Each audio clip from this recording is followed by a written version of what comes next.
Tiravana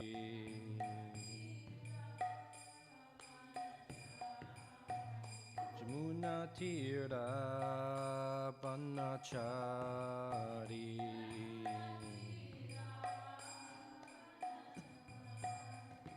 Jayo Radha Matava Kunja Bihari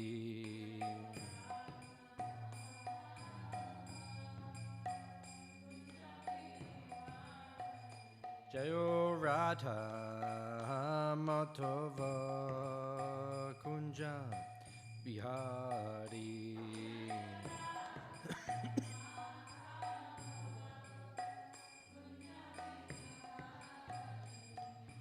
Gopi Janabalaba Girivaradari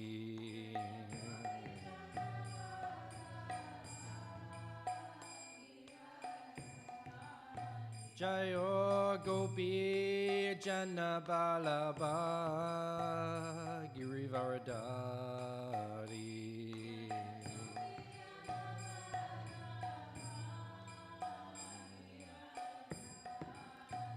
Yashodanandana Vrajajanaranjana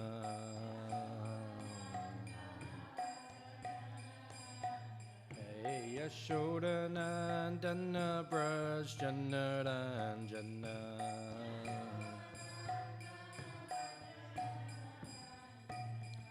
Jamuna Tira Vanachari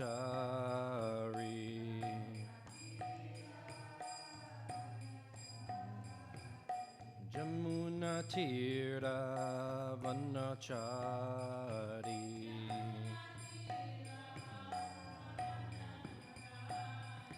Jayo Radha Matava Kunja Bihari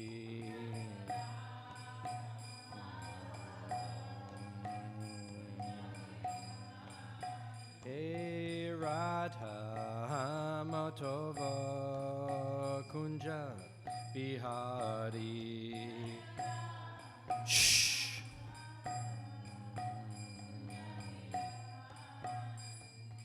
Gopi Janavalabha Girivaradari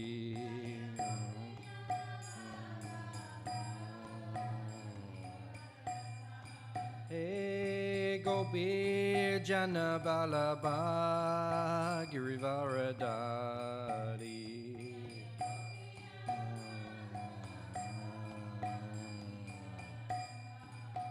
Yashodanandana Brajjanaranjana Hey Yashodanandana Brajjanaranjana Jamuna Tira Vanachari Jamuna Tira Vanachari Jaya Radha Matava Kunja Bihari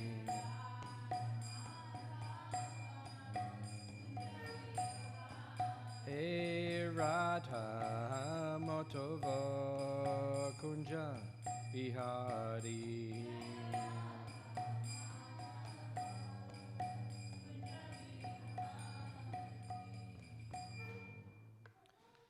Jayam Vishnupad Paramahamsa Paragraj Acharya Ashtatara Sata Shishimad His Divine Grace A.C. Bhaktivedanta Swami Shla Prabhupada Ki Anantakoti Vaishnava Brindi Ki Grantaraj Śrīmad Bhāgavatam Ki Nitai Go Premanand All glories the assembled devotees, all glories the assembled devotees, all glories the assembled devotees, all glories Sri Guru and Sri Gauranga.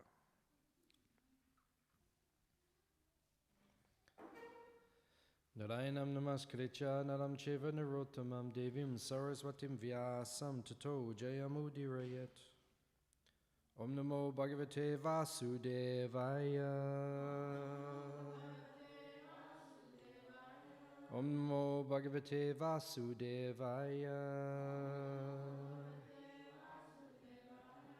Om Namo Bhagavate Vasudevaya.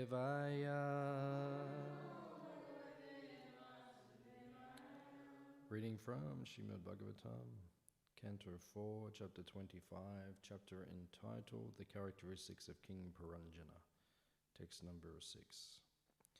Griheshu kutadameshu putradara danartadi na param vindate mudo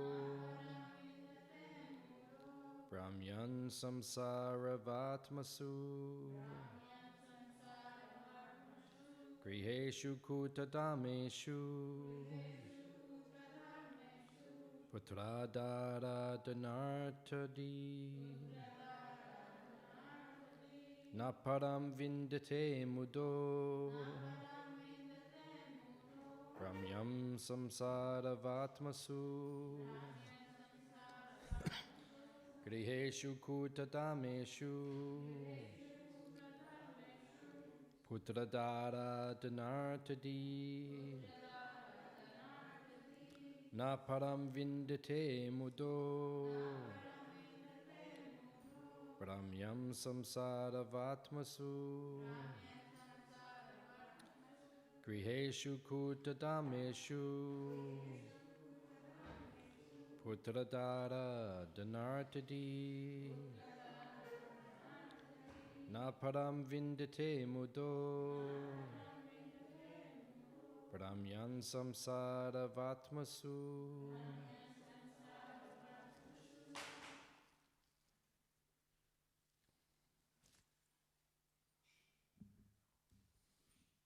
Anyone?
Griheshu in family life. Kutadameshu in false occupational duties. Putra, sons. Dara, wife. Dana, wealth. Artha, the goal of life. D, one who considers. Na, not. Param, transcendence. Vindate, achieves. Muta, rascal. Brahmyam, wandering. Samsara, of material existence. Vatmasu, on the paths. Translation and purport by His Divine Grace, A.C. Bhaktivedanta Swami Srila Prabhupada. Those who are interested only in so-called beautiful life, namely remaining as a householder entangled by sons and a wife and searching after wealth, think that such things are life's ultimate goal. Such people simply wander in different types of bodies throughout this material existence without finding out the ultimate goal of life. Translation responsibly. Those who are interested only in a so-called beautiful life, namely remaining as a householder, entangled by sons and a wife, and searching after wealth, think that such things are life's ultimate goal. Such people simply wander in different types of bodies throughout this material existence without finding out the ultimate goal of life. Purport. Those who are too much attached to family life, which consists of entanglement with wife, children, wealth, and home, are engaged in kuta dharma, sado, duties. Prahlad Maharaj has likened these sado, occupational duties, to a dark well, andakupam. Prahlad has purposefully spoken of this dark well because if one falls into this well, he will die. He may cry for help, but no one will hear him or come to rescue him. The words Brahmyam Samsara Vatmasu are significant. In Chaitanya Charitamrita, Majja 19151, Sri Chaitanya Mahaprabhu very clearly explains Brahmanda Brahmate Kona Bhagyavana Jiva. All living entities are wandering in different types of bodies throughout different planets, and if in the course of their wanderings they come in contact with a devotee by the direction of the Supreme Personality of Godhead, their lives become successful.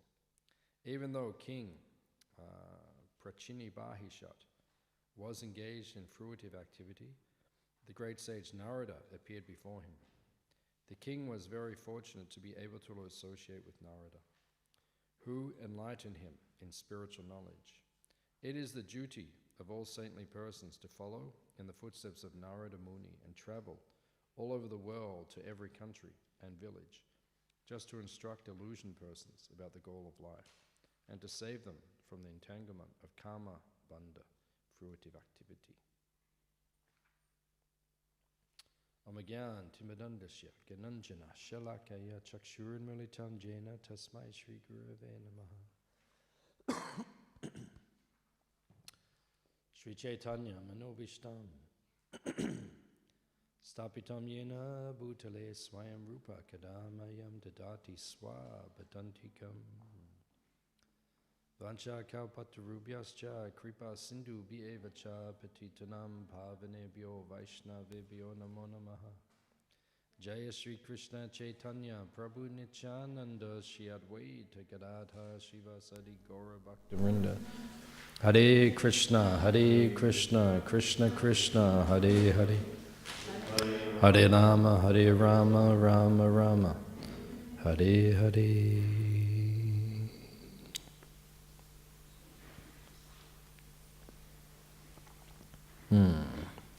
So it's a nice verse from the Bhagavatam. What is this verse teaching us? That this material world is temporary and full of suffering. Krishna created the material world.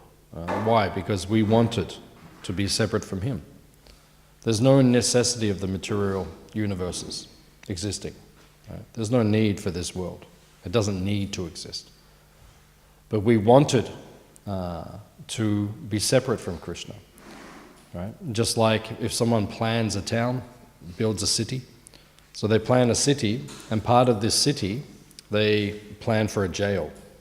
Because they know people will need to be corrected. Not everyone will behave properly. So it's part, it's not necessary, But then it is necessary because some people will misuse their independence. So in the same way, the material world is not necessary, but because we misuse our independence, then Krishna creates the material world for us. Right? It's a punitive center. It's a place you go to get corrected. So Krishna says in the Bhagavad Gita, it is dukkhalayam ashashvatam. Dukkhalayam means it is full of suffering, and ashashvatam means it is temporary. Yeah. So why do we come to the material world? Because we want to enjoy. Anandamayo bhyasat, the living entity wants to enjoy. Hands up if you like to enjoy.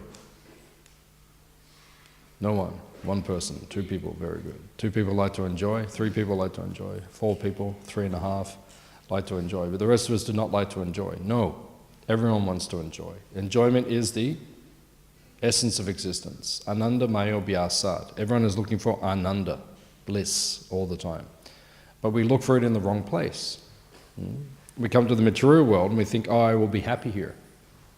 So you try to be happy separate from Krishna. It doesn't work. Because Krishna says, okay, go and be happy.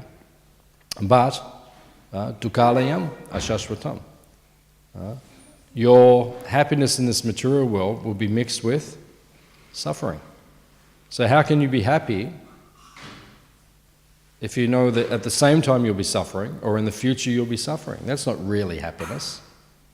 That's just cessation of suffering. That's all that is.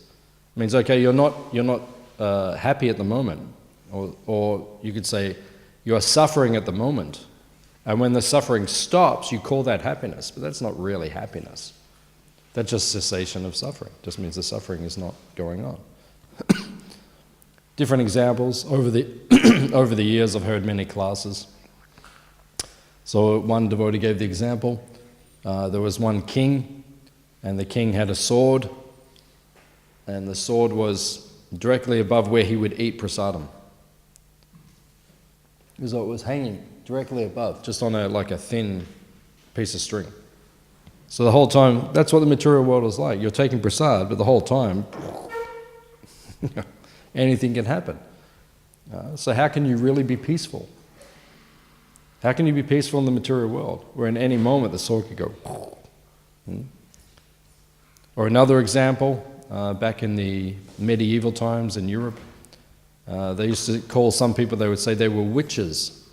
You know a witch? What do they call in India? Buddha. Witches? Buddha? Isn't it pitchery or something they call? Yeah, you know what I'm talking about anyway. Kechery. Kechery or kechery? Kechery. Yeah, kechery. Yeah, witch. Putana, yeah, she was a witch. Yeah, kechery. Yeah. So then, someone was a witch. They'd say, okay, you're a witch. They used to do this in Europe. 500 years ago, they were doing this. You're a witch. So they would get you, and they would tie you, they'd put a log over the river. And they'd tie you to the end, tie you up on the log, and they'd put the log underwater. And you're underwater, like, drowning. And after 1 minute, they would lift you up, and you go, like that. And then after, like, you just take the air, then back down under again. They used to do this to people. Right? Horrible people. Right? So, at that moment you come up, you think, oh, I'm happy. That's not happy. That's just in between the suffering. And then bang, you're back down again. So the material world is like that. Right? If you're happy, that just means you're not suffering at the moment, that's all. So enjoy yourself. Because it doesn't last. Right? But that's the material world. But just for that little bit of cessation of suffering, we will do so much austerity. Right? All the people are doing austerity. Just like now if you go to the Westgate Bridge. Westgate Bridge, Key? Jay. So Westgate Bridge is just over there. If you go there now, what is happening? Traffic jam. It's austerity. Have you been caught in traffic jam? Right? You go over there on Westgate Bridge. If you're there right now, it's austerity. You know, just everyone's just driving like this. It's just austere. It's not the way human life is meant to be. It is just suffering. But they will do that, they will do all that suffering, all that austerity, just so at the end of the week they can have a little bit of sex life. Prabhupada says, right? Just so you can get a little bit of sex life, right? You will go through so much suffering. A little bit of sex life, oh, it's okay. I'll do it all again next week. What is that called? Madness, very good. Pramata, very good. Maya, very good.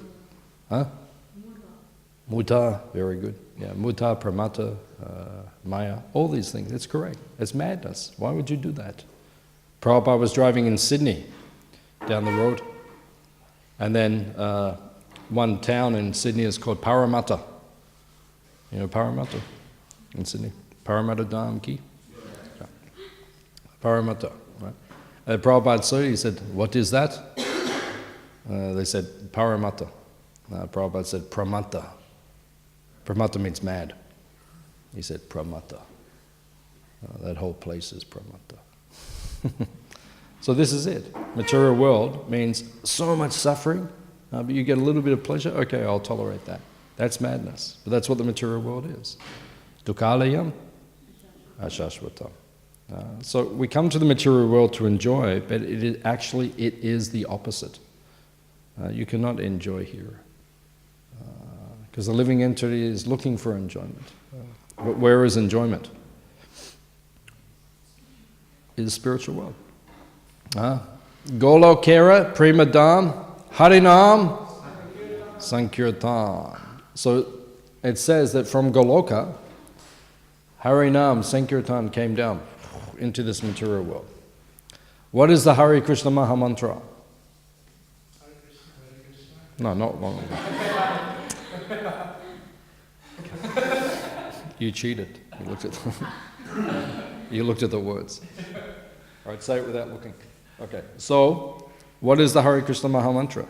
Where does it come from? Very good. Sound of which flute? Yeah, the Hare Krishna. This is in Anchalila. Chaitanya Charitamrita. Prabhupada explains. The Hare Krishna Maha Mantra is the sound of Krishna's flute. Krishna is playing his flute right now in the spiritual world, and then that sound goes down into the material world and comes as Hare Krishna, Krishna Krishna, Hare Hare, Hare Rama, Hare Rama, Rama Rama, Hare Hare. It comes as the sound. That is the sound. It is Krishna's flute sound. Why does that come into the material world? To wake everyone up. This is how Prabhupada explains. Shabda Brahma. Shabda Brahma means spiritual sound. Because in the material world, there is no pleasure. Right? But in the material world, you can be completely blissful. Right? By absorbing yourself in spiritual sound.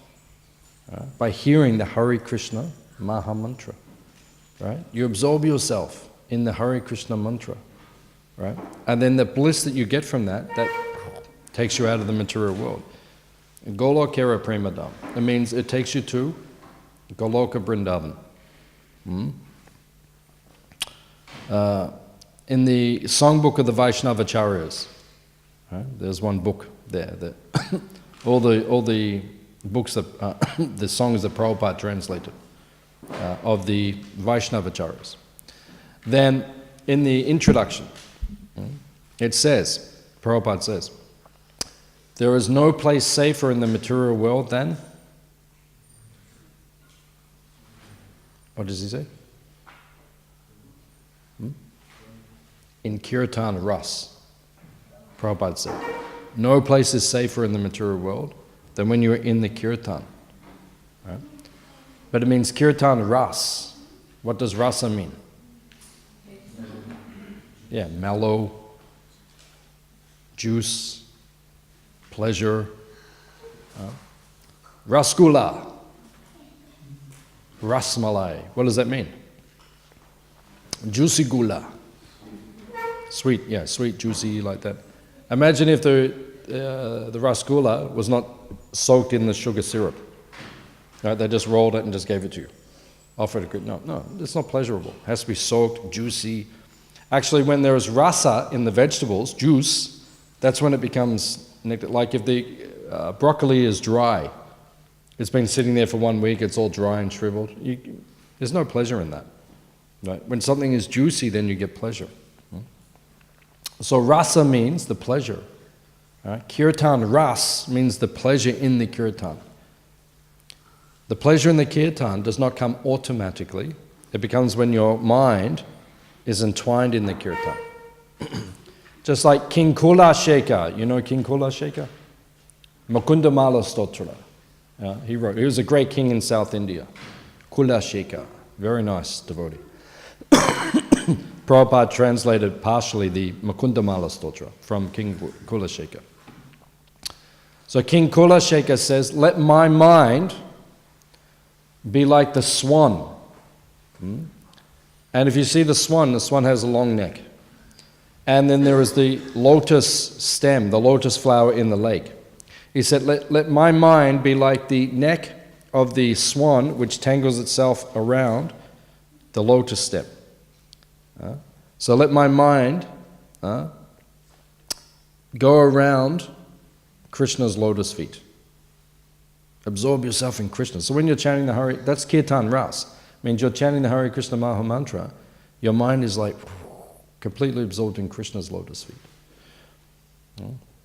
Actually it says, some advanced devotees, when they're chanting their japa, you meditate when you're chanting on the beads, you're massaging the toes of Lord Gauranga, Lord Chaitanya.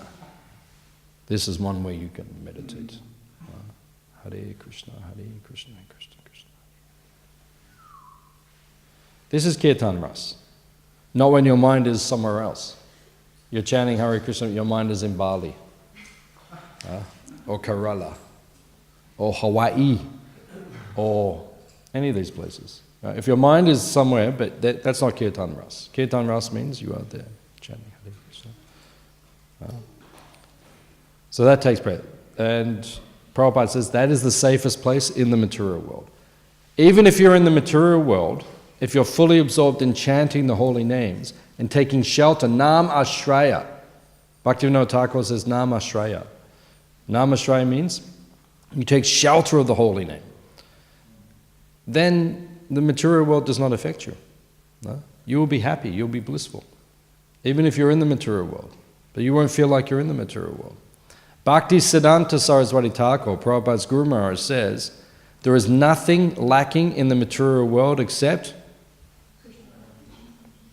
Krishna consciousness. So if you're Krishna conscious, the material world is the same as spiritual world. Almost. But you can feel blissful, even here in this material world. But if you forget Krishna, then you will suffer. Right? If you are suffering, that means you are not remembering Krishna. You're not connected to Krishna. Because if you're connected to Krishna, you will not suffer. So King Kula Shekar, because this verse is speaking about the suffering in the material world. Why does the Bhagavatam speak about suffering in the material world?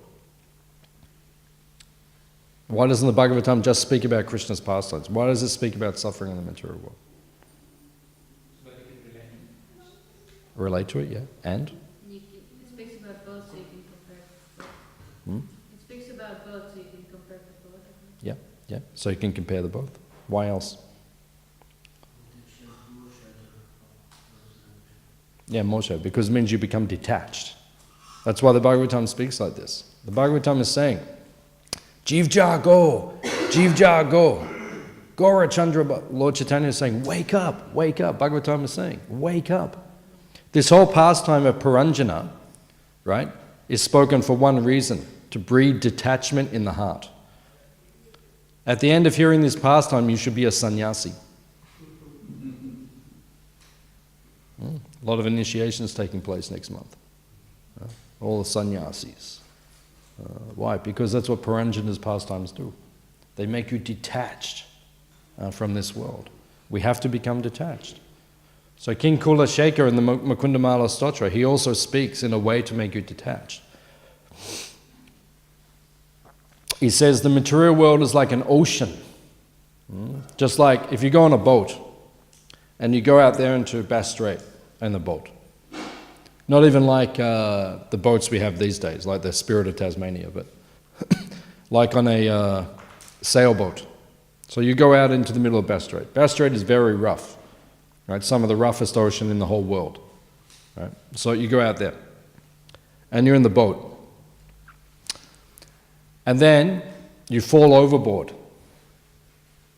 Or even worse, you jump overboard. Right? What do we say when someone leaves ISKCON?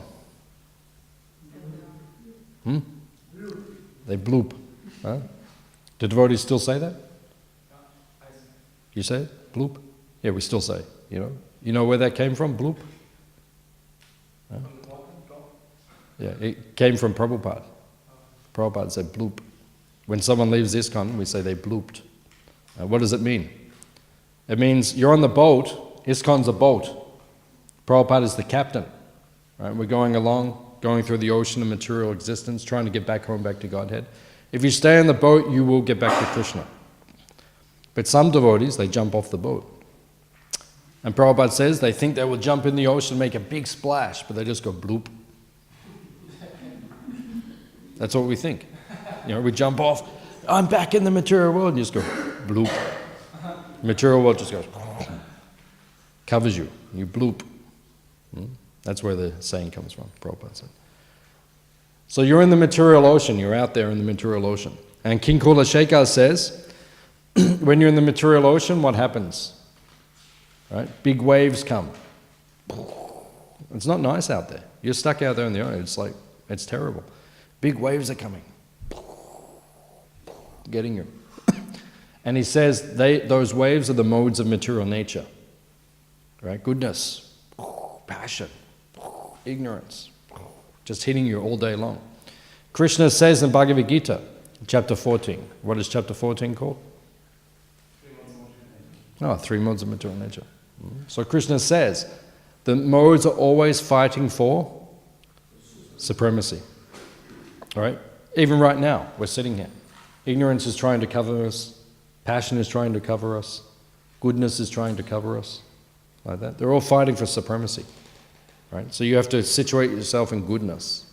Right? Because goodness is advantageous for spiritual life. Passion and ignorance are not so advantageous. So they're fighting for supremacy. So the waves are like that. You're in the ocean, hit by the modes of nature. And then he says the winds, when the wind comes, the waves get bigger. And he said the winds are lust, anger, and greed. And Krishna says in Bhagavad Gita, lust, anger, and greed are 3 gateways to hell. If your consciousness becomes covered by lust, or anger, or greed, you just go down to hell. Hare Krishna. See you next time. See you when you get back from hell. Right? Going down. Right? So the winds are like lust, anger, greed, 3 modes of nature. And then you're in the ocean and you're being smashed around, trying to stay afloat. Big waves are coming. And then you realize underneath, right, sharks are there. How would you feel? Right? You have enough trouble already and then sharks are coming. And who are the sharks? King Kulashekar says, your family members.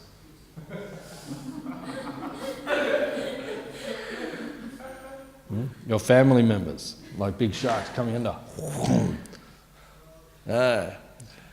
Give me 100,000 rupees. Give me this, give me that. Everyone just grabbing you all the time. Family. So underneath, you're being attacked. Right? So you're being attacked up here, you're being attacked down there. And if that is not bad enough, then Kulashekar says, then a big whirlpool starts. You seen the whirlpools? You know, big like, goes like this, and then you start getting sucked in. And what is that? King Kulashekar says, your wife.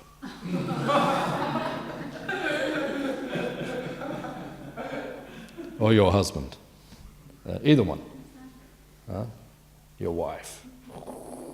Just when you think, I can make it, and then your wife just goes,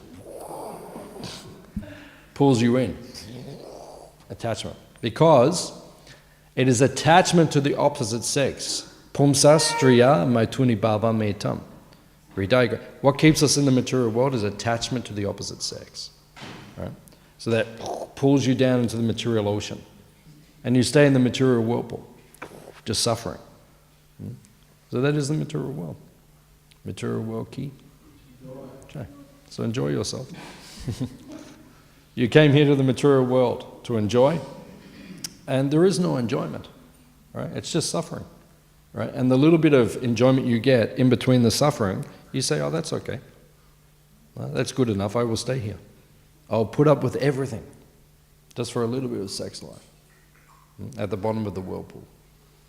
Right? That is enough to keep the material, the living entity in the material world perpetually.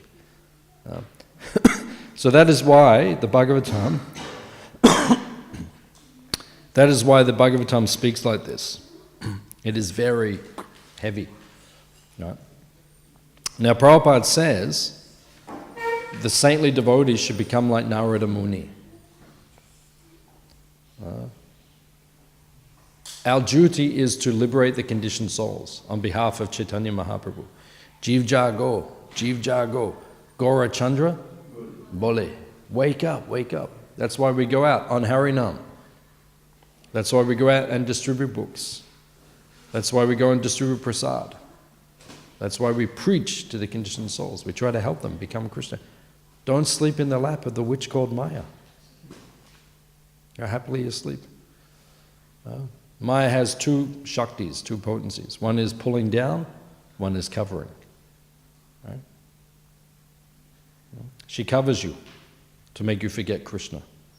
And then if you're trying to get out of the material world, go back to Krishna, then she pulls you back down. So that is her job. It is a selfless job to keep you in the material world. So what is our duty? Our duty is to go out and try to help people become Krishna conscious. And then next week is Kartik Mas. So that is very important. Now you have to plan. Because when Kartik comes, the devotees take vrata, they take vows. Right? How will I get closer to Krishna? Kartik is described, it is like Boxing Day sale at Myers. Have you been to Boxing Day sale at Myers? Day after Christmas. Right? People line up, the doors open at 9 or I think they open early now, 7 or something, on Boxing Day. So Christmas is a big consumer mirage. Right? Everyone, they put all the prices up and they say, come, Christmas is coming. They know everyone's going to buy Christmas presents. So Christmas is coming and you come and you buy and you buy and you buy. So on Christmas Day you can give something to your family and then you open it up and you say, oh, I didn't really want that anyway. But then you look at them and you smile and say, oh, thank you very much. Yeah, just what I wanted. Like that. The most stupid thing in the world, just what I wanted. Like that. So, you know. Sometimes I get Christmas presents and then I re-gift. And during the year when it's someone's birthday, then I give them that Christmas present. So it's good for that. I hope no one's watching my... like that. So sometimes that happens. You know, you get all these things. So, but the stupid thing is that on the Boxing Day, which is the day after Christmas, you go to Myers, everything goes down half price. Right? They have Boxing Day sale. Right? And hundreds of people, even thousands of people, at 7 o'clock in the morning on 26th, they're all standing outside of mine. As soon as the doors open, they run in because everything's... So why would you spend all the money before Christmas if the next day you can get everything half price?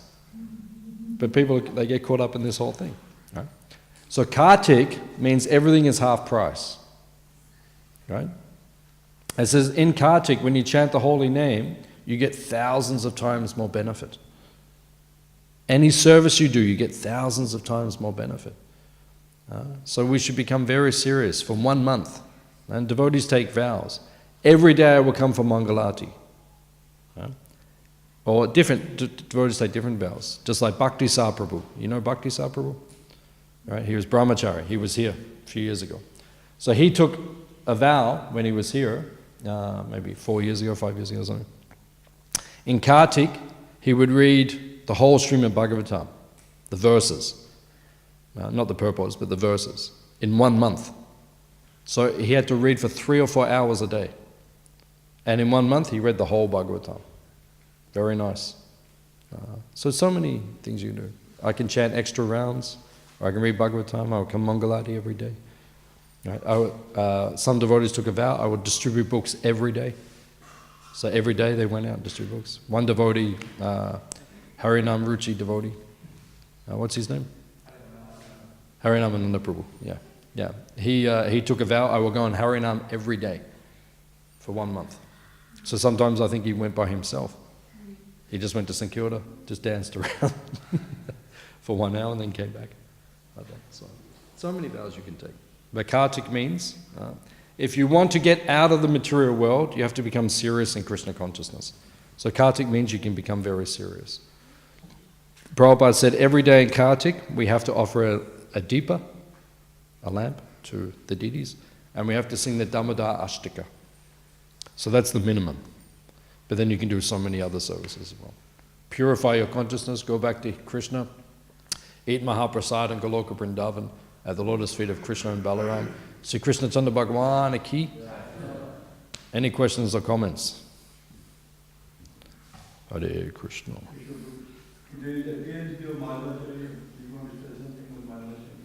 Madhvacharya. Appearance day. So we are in the Brahma, Madhva, Gaudiya, Sampradaya. Right? So our Sampradaya is coming from Madhvacharya. There are 4 Sampradayas. And each Sampradaya has a Sampradayic Acharya. So there is Nimbakacharya, Vishnu Swami, Ramanujacharya, and Madhvacharya. Yeah. So we are in the line from Madhvacharya. Right? Now, why is the line coming directly? It says in the beginning of the Bhagavad Gita, if you read the disciplic succession, who is first in the disciplic succession? Krishna. Then Brahma. Then Narada. Then Vyas. Then Madhva. Right? So Vyas is 5,000. He still lives in Bhadrakashram. Srila Vyasadeva still lives in Bhadrakashram in his spiritual form. Madhvacharya went there about 800 years ago, or 1200 years ago, something like that. So he went to Bhadrakashram and he took initiation. He heard the Bhagavatam from Srila Vyasadeva. Wow. So that's why we are in the Madhva Sampradaya. He was very powerful. It says, I've read that he's an incarnation of, I think it is like Hanuman or Bhimasen. He was very powerful. He was sannyasi, but he was very powerful. And it said he could eat like 20 bananas at one time. So he would, so powerful. He was so like that. And he was a very powerful wrestler. Sometimes he'd say, if you want to take initiation from me, you have to beat me in wrestling. So he would wrestle with his disciples. They're very powerful. And he drove the Mayavadis out. He was very powerful in his preaching. So there are some things about Śrīmad Bhāgavatam.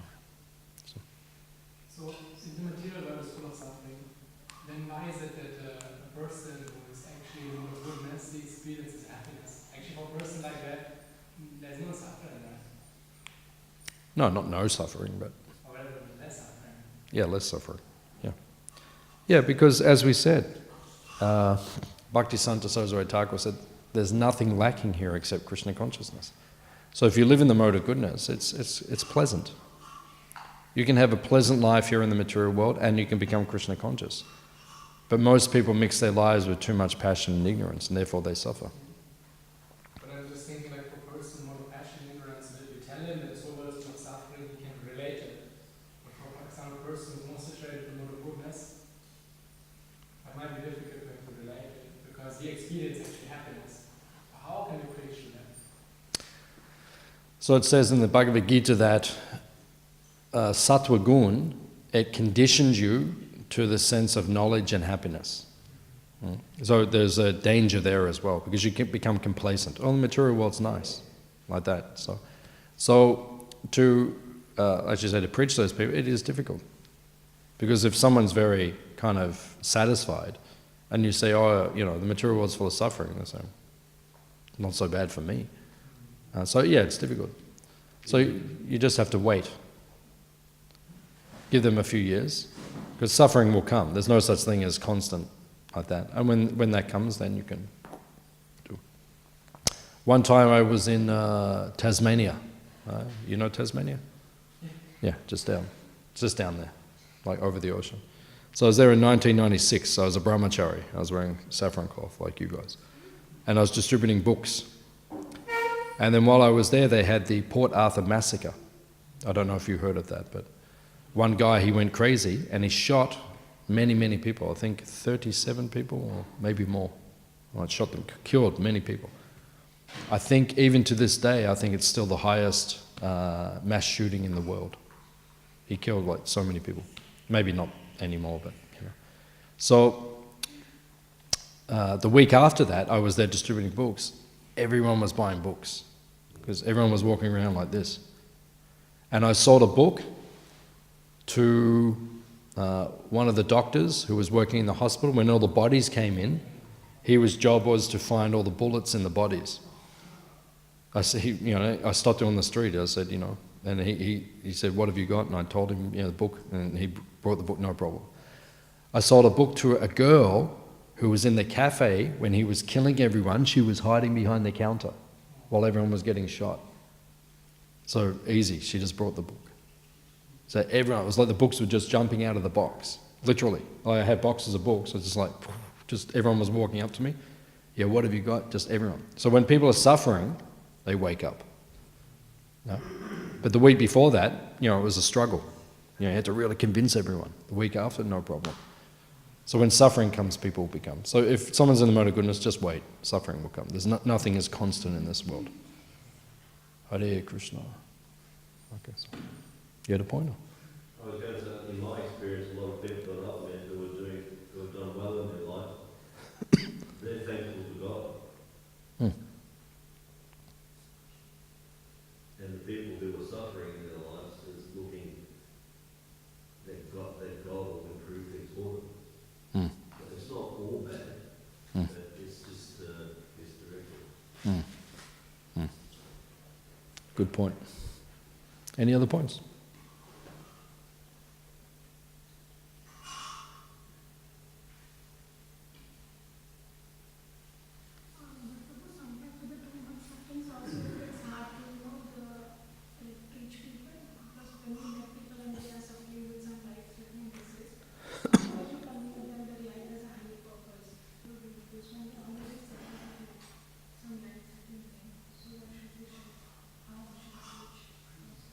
Yeah, it's the same thing. Sometimes people are suffering too much. Like you said, they have some cancer or something.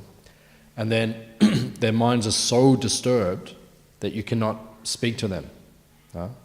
So you have to get people at the right time. If they're too much enjoying or too much suffering, they may not be able to hear. So don't preach to them at that time. You know, if someone's really suffering, don't tell them you're suffering because they're suffering. They know. So just let them, when it eases off, then you can preach. So it is like that. When we're suffering, like if we have cancer or something, it's a test. Some people go closer to Krishna, some people go further away from Krishna. So it's a test. Even devotees, right? There's one Prabhupada disciple actually. He got cancer and then he was very honest. He said, when I got cancer, I felt like, why is Krishna doing this to me? So he felt like he went further away from Krishna. But then after some time, he felt like it brought him back to Krishna again. So it's a test for everyone, these things. So just be very, how do you call it? Patient and very sensitive when people are going through their suffering. Don't push things on them. Just like, you know, when someone loses someone, like if we lose our father, our mother, our husband, our wife, one of our children, and then devotee comes up and says, oh, you're not the body. It's the wrong time for that. It's the worst time for that. Right? Just let them, you know, process the whole thing. And after a few weeks, then they'll be okay, then you can say something. One way I think it is good also to preach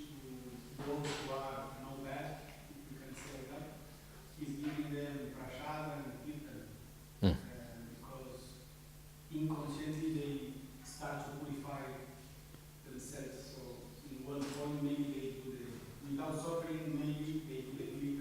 And so, what is that? There is one way to, because it's joyful, like Yeah. Good. Anything else? Okay. Srila Prabhupada ki.